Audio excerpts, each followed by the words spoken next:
Halo, bersama lagi dengan saya Randi Iswara dan di video kali ini kita akan ngobrol-ngobrol santai lagi dengan Mas Chandra Halim atau Bro Chandra Halim mengenai tentang digital asset.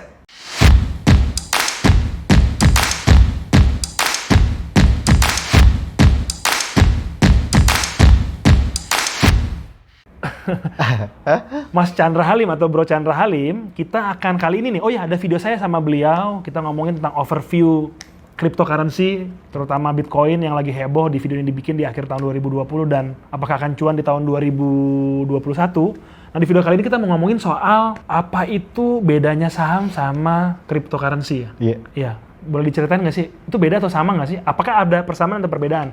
Silakan. Lu kok kayak solihun ini? Megang.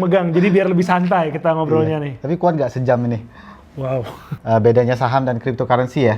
Itu sih letaknya, kalau saham kan ada istirahatnya, ada waktunya. Sampai jam 4 kalau nggak salah ya. Sampai dia ada liburnya juga Sabtu sama Minggu. Nah kalau di kripto nggak ada, 7 kali 24 jam nggak ada istirahat. Lu mau trading kapanpun, mau transaksi pun juga bisa. Jadi kan ada fungsinya, kalau kita buat ngirim-ngirim itu bisa. Nah itu salah satu perbedaan dari saham dan kripto. Dan gampangnya sebetulnya kalau kripto ini lebih kayak kita invest ke project-project. Jadi token sama koin itu kita bilangnya ada project masing-masing, punya kegunaan fungsi masing-masing. Kita bisa pelajarin di white papernya. Nah kita pelajarin, itu secara kita bilang fundamental lah. Menurut kita ini punya prospek masa depan, kita invest, mudah-mudahan akan booming. Jadi kalau startup kan ya banyak startup, pilih, ketemu yang kayak Gojek atau Tokopedia, langsung to the moon ya. Tapi gampangnya gini, ada namanya kayak platform CoinMarketCap itu atau CoinGecko itu melist daftar-daftar koin atau token. Lihat aja 50 besar, itu anggap aja saham blue chip. Nah di bawahnya itu ya saham-saham gorengan lah kita bilang. Jadi lu kalau mau cuan banyak bisa sih saham-saham gorengan. Soalnya kalau yang udah mature itu agak lebih stabil, tapi lebih aman juga. Saham kayak blue chip kita bilang Bitcoin, anggap aja kita bilang emas. Ada namanya Ripple, kita anggap BRI. Ada namanya BCH, kita anggap BCA, Bank Sentral Asia. Nah ya, kurang lebih sih gitu sih. Oke, jadi memang berarti ada karakteristik yang sama dan beda ya? Iya. Yang paling kentara itu adalah jam dagangnya. Iya. Buka dagangnya lah bahasanya. Betul. Kalau saham itu ada waktunya ya kan, dari pagi jam 9 jam 4, tapi kurang lebih ada waktunya. Kalau trading Bitcoin itu nggak ada waktunya. Sama di saham masih ada rules-nya. Jadi kalau dalam sehari kita naiknya, kalau nggak salah lebih dari 20% atau turunnya lebih dari 20-an Di stop. Nah kalau di kripto nggak ada yang nyetop. Lo mau naik 1000% bisa, turun 1000% juga bisa. Jadi volatil. Iya. Ya. Jadi sekedar cerita aja, pertama kali main kripto ini nih, ya kan, gara-gara bro ini dengar cerita lalu pelajari sendiri. Oh ya, jangan lupa ya, video ini tidak ada afiliasi saya dan saya tidak di-endorse juga oleh Indodax. Pak dosen dia, Pak dosen ini. Tidak ada afiliasi ya saya, kecuali saya memang bertrading di Indodax, tapi saya nggak ada maksud untuk menspesifikan untuk orang untuk bertrading. Iya. Bahkan Chandra pun sebagai seorang konsultan di Indodax, Anda sendiri tidak memaksa orang kan untuk trading Bitcoin atau trading lain, tidak ya? Mau ya boleh, enggak juga nggak apa-apa kok. Jadi mau dapat komisi juga saya. Itu bedanya di Indodax. Ya kalau broker kan mungkin dapat. Iya, kalau broker pasti dapat. Kalau Mas Chandra enggak. Murni edukasi aja. Dan saya juga ini murni edukasi. Jadi kembali ke cerita saya mau cerita saya pertama kali trading ini. Jadi saya juga main saham ya, tapi memang lebih ke namanya investor jangka panjang. Banyak BCA-nya nih. Ada beberapa saham yang saya udah bertahun-tahun, dibiarin aja. Tahun depan gue mau hedging ke saham lah. Ya pilihan bagus-bagus aja. Nah pertama kali saya jadi trader di Indodax ya, ngikutin Bitcoin itu saya kagetnya luar biasa. Naik turunnya mengerikan. Asli bener-bener mengerikannya luar biasa, volatilnya parah banget ya. Tapi bagus, dia ini pembelajar loh, memang dosen harus selalu belajar. Dan saya itu nggak pernah rugi loh, bener loh, nggak pernah saya rugi main kripto ya. Tapi saya pernah mengalami yang namanya ngenahan berapa berbulan-bulan. Oh, oke. Itu saya ngalami berbulan-bulan, adalah turun. Dan salahnya saya mesti akui ya, ingat ya disclaimer, saya bukan seorang trader ya. Ini saya cuma cerita aja ya, saya nggak kompeten untuk nasihatin kalian di soal keuangan. Yang jelas adalah saya itu make yang namanya uang panas. Jadi nafsu, jadi masuk ternyata cuan. Iya, iya, gambling ya. Nah itu, akhirnya keluar sifat gambling itu Coin keluar. ya? Iya, jadi akhirnya saya pakai uang panas. Dan itu ketahan berbulan-bulan. Iya.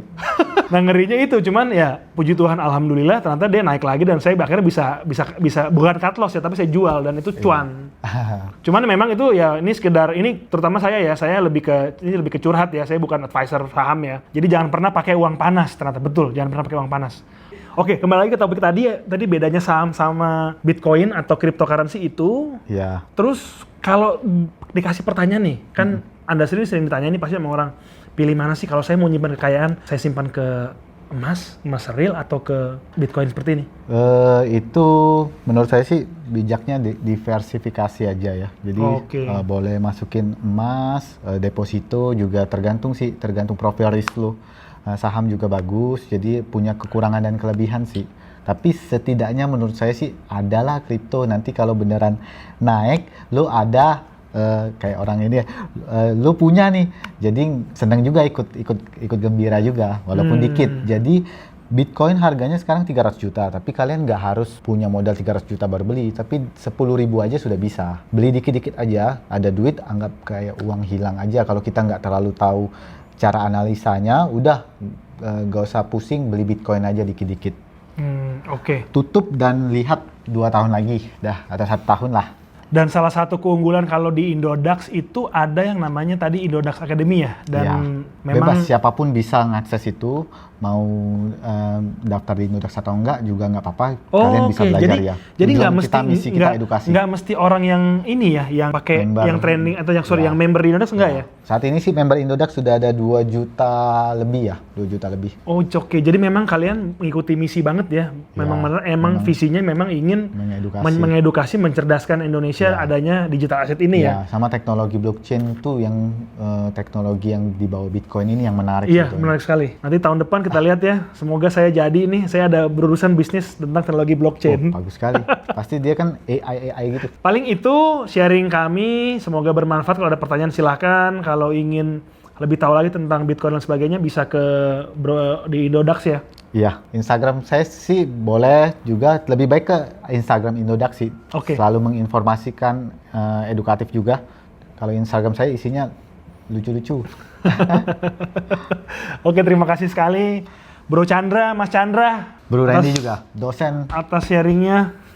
Ya kita berbagi terus lah ya. Iya, benar. Cuan itu penting, tapi yang lebih utama itu banyak lah. Iya, lebih banyak, benar-benar. Iya, yang namanya berkat kan. Ya, selama kita hidup bisa bermanfaat. Betul. Cuan penting, tapi ya kalau emang dibukakan rezeki ya bisa lah. Ya kan, yang penting kita berbagi terus. Sama sekarang kan hidupnya bukan lebih ke kompetisi, tapi lebih ke sinergi. Iya, itu dia. Saling kolaborasi. Kata si siapa Profesor Renat Kasali ya, itu dosen favorit saya. Namanya economic sharing tuh. Jadi memang economic sharing tuh lagi ngetren sekali. Makanya kita sharing nih. Ya kita selalu sharing. Makanya seperti Gojek, contohnya Gojek itu economic sharing. Iya, mereka nggak punya motor, motornya, mereka punya sistemnya. Betul. Mereka sharing ekonomi sama yang punya motor. Betul. Ya berbagi paling penting lah ya. Oke, terima kasih. Iya. Oke, terima kasih banyak. Semoga video ini bermanfaat. Tetap berkarya untuk Indonesia. Indonesia Jaya. Indonesia Jaya.